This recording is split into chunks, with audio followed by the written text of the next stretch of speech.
verməlisən, cavabını S hərfinə verməlisən. Getdik. Novruzda süfrələrə nə qoyulur? Səməni.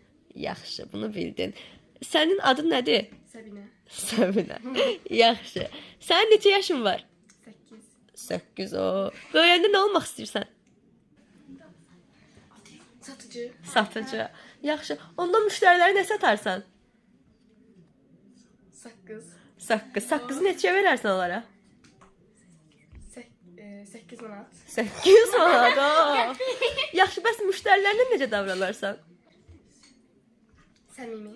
Səmimi, yaxşı davranarsan. Bəs tutaq ki, müdür üstüvə acıqlansa nə edərsən? Sakit. Səbirli olarak. Səbirli olarsan. Vav, mənim ağlıma başqa şey gəlmişdi. İşdən çıxandan sonra hara gedərsən? Hara gedərsən? Səyahətə. Səyahətə. Haranı səyahət edərsən? Hansı ölkəyə?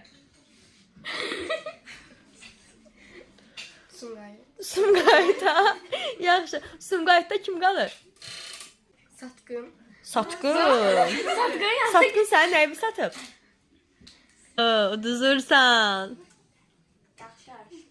1, 2, Uduzdun. 3. Ben geleyim.